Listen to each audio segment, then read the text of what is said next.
Let's talk to the owners of today's winning race team. The number 7 Ragu Chevrolet from JR Motorsports went to victory lane. Driver Regan Smith, crew chief Ryan Pemberton will join us momentarily, but right now we're joined up front by team owners Kelley Earnhardt Miller and Dale Earnhardt Jr. Kelley, congratulations on this win here today. No better way to start out than winning here at Daytona. Just tell about the shot in the arm that this gives the race team. Well, it's just obviously a great way to start off the season. Happy for our partners that were here in Ragu and TaxSlayer, and much better than the way we came across the line last year. Just really exciting there for the finish.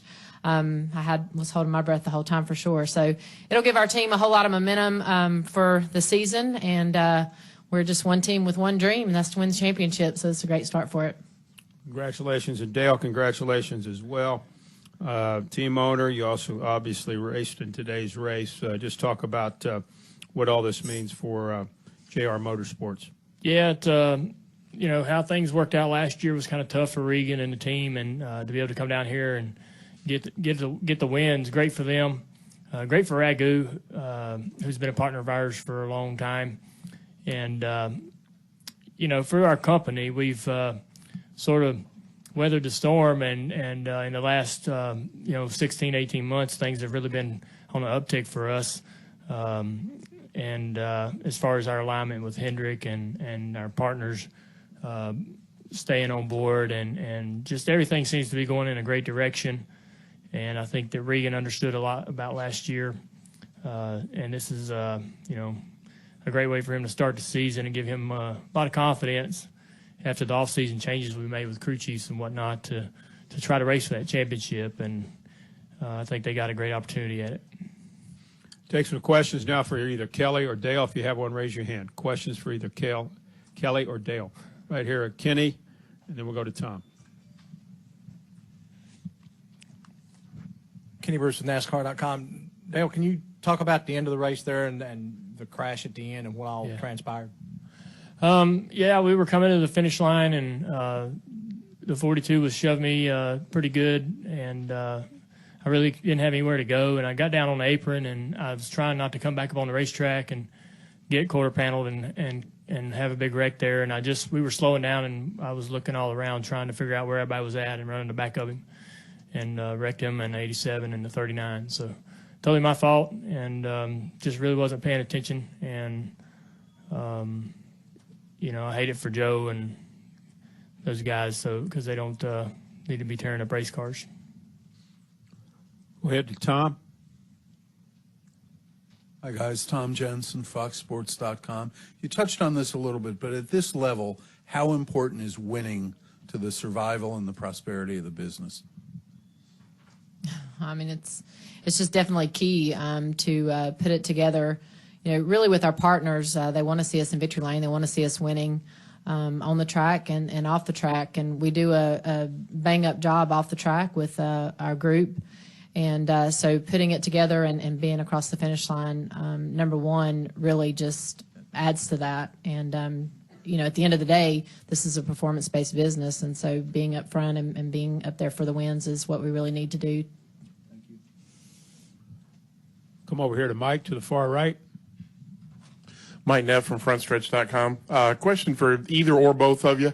When Kyle Busch was in here last night talking about racing in the lower series, he said whether people liked it or not, the reason the sponsors came and were on his cars for a full season was the agreement that he would race a handful of races. Does that apply to your group as well?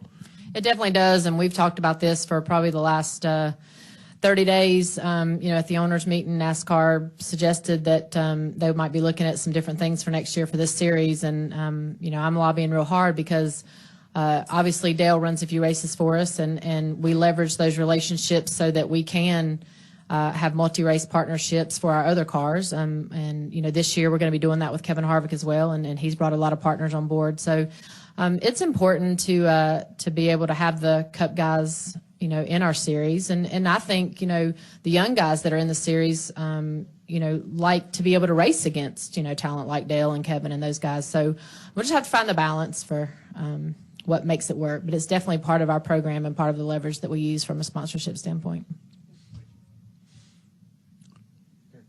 all the way, over to the far right to Mark, and then back in the left corner to Jared, and then to Brant. Go ahead, Mark. Mark Garrow, PRN. Dale Jr., how much do you think the last lap took out of Regan last year? He talked immediately after this race. It was redemption for what happened last year. But given the seriousness of what happened and the kind of guy that he is and how he sort of takes this stuff to heart, how much do you think it took out of him?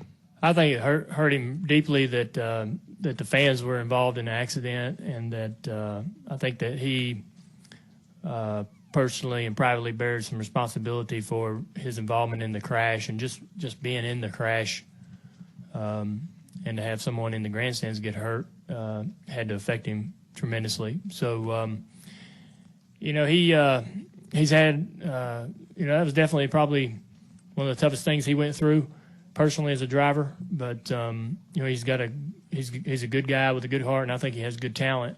And hopefully he's going to be able to have a successful season and enjoy some success this year. But I think that really shook everybody. I think it shook the whole sport, to be honest with you. To be honest, and obviously anybody involved in that accident was a lot closer to it. Let's go to the far back left corner, Jared, and then we'll come up in the middle to Brant. Go ahead. Yeah, Jared Turner, FoxSports.com. Question is for Dale. Dale, Regan started off so strong last year, won a couple races and led the points, and kind of dropped off as the year went on. What can the team do this year to avoid a similar kind of letdown? Regan just learned a lot about last year going through that process, going to the road, I think at the road course at Road America. He just had a real rough day, and we were sitting there with a 50-point lead in the points and lost a good chunk of that. And I told him that, it was the guy that wins that Nationwide Series championship's the guy that's going to make the least amount of mistakes. You have plenty of race car, but there's about 4 or 5 teams that have enough race car to do it. And it's the guys that will just be consistent and not falter. They'll be the guys that are up there, and that's really what happened. And he had a couple big weekends that cost him quite a bit. And, some of that stuff's unavoidable, but, you just got to be careful of the situations you're in, especially at the road courses late in those races. They just kind of run all over each other at the end. So he has to be careful at those races and try to get out of there alive. Go to Brant. Go ahead. Brant James, ESPN.com. That was sort of my question, but how much mentally stronger does a driver get? Getting close and learning what not to do. Do you have to kind of get close to one before you know all the pitfalls to push through the second time and win it? I think it definitely helps to come close and lose them. That's what they always tell you when you do lose them, is you got to lose a few before you can win one. But that doesn't apply to everybody. But that's just something I think people tell you to make you feel better. He has a tremendous amount of confidence in himself personally, and knowing everything that he's been through as a driver, it's good and surprising a little bit that his confidence is as high as it is and his belief in himself is as high as it is. He worries to death about his performance and where his career is headed and what he needs to do to go in the right direction.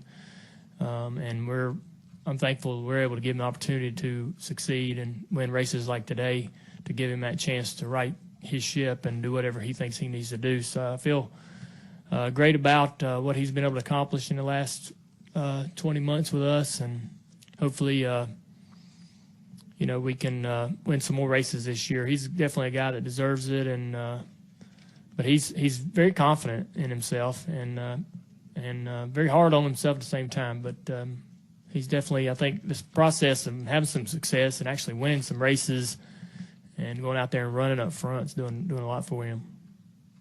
Let's go final question right here. Chris. Raise your hand, Chris. Right there.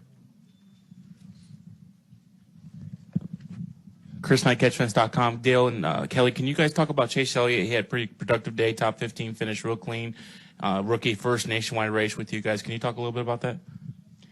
Yeah, I was happy that he come out of the deal unscathed. I'm sure he learned a ton. This package was completely different than what it's like in the past.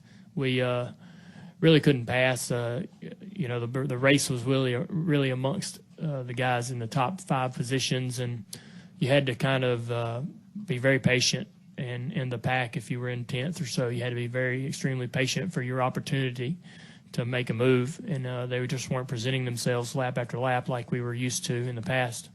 And maybe that was good that he didn't even know that. You know, being his first race, he didn't have any experience from the past, and he just was, taking it all at face value. And I'm sure he learned a ton. He's got a great demeanor, very calm guy, not easily excitable, and I think that will be a virtue going forward in his first season this year. Kelley and Dale, congratulations on this big win here today, and I hope there's plenty more. And Dale, good luck tomorrow.